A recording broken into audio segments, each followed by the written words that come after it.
I don't know about you, but I change my mind about movies a lot. I often revisit stuff I didn't like to see if I feel differently. Mm-hmm. So I'm wondering, have you ever felt like you've been wrong about a movie, and if so, did you come back and revisit it and change your mind, or have you never had that? I'm just curious to hear your thoughts. Well, I've had it. This is gonna come out sounding wrong, I know, but I've had it both ways. I've had where I liked a movie at first and then realized it wasn't good, and I've I've had that too. not liked a movie and realized it was. And the movie I watched the first time and wasn't that into it, and then the second time was better, for me was Shaun of the Dead, honestly. Really? Interesting. Because first time I watched it, I really did not know much, anything about Edgar Wright or any of that kind of humor. Or that kind of humor, those people. Mm-hmm. I think I was just having an off day, but I was barely paying attention, not noticing all the jokes that were passing by, all the callbacks, all the revisited shots, all that stuff. Mm-hmm. And I just thought it was a zombie movie parody that didn't have jokes. But that's not the point of it. The point is that the characters are funny, the zombies are serious business. Because zombies are serious business. Mm-hmm. They're the Walking Dead, man. Yeah.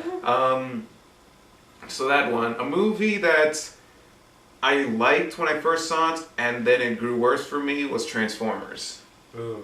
Because I was 17 when that came out. Not exactly the sharpest tool in the shed. Just willing to be swept away by these explosions and robots and stuff, and then you grow older and you realize how terrible all these people are and how weak the screenplay is and all that stuff. Mm. So those are mine for changing my mind. Okay.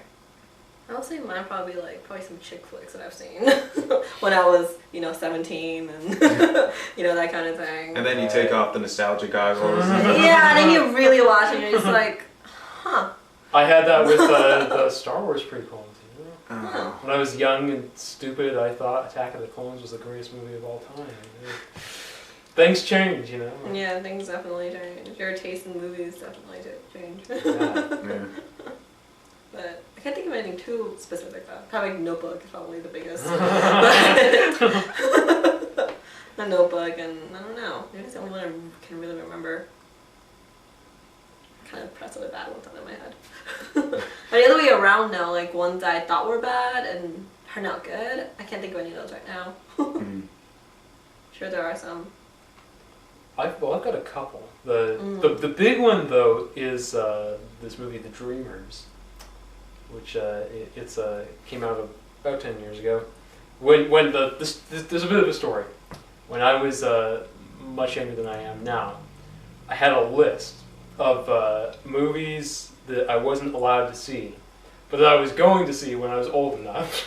So anything with graphic sex or violence, Anything fun. Yeah, exactly. Yeah, and so I really wanted to see The Dreamers, which is this movie about a bunch of film buffs living together in Paris in the '60s, and it's and so I finally watched it when I was in college, and it's I found it really disturbing because these characters kind of exploit and humiliate each other in really shocking ways. And then I took a couple days and I was like, I don't know, I kind of want to see it again. And I watched it again and I found once the shock wore off, it's a really compelling movie. It's funny, it's a great coming of age story. It's really fun to see a movie about people who love movies and are talking about movies throughout. And it's actually now it's in my top 5. I mean, it's a really vibrant, colorful, dramatic, witty, good movie. So yeah, I could go on and on about this because I've been wrong so many times. I'll keep that in mind.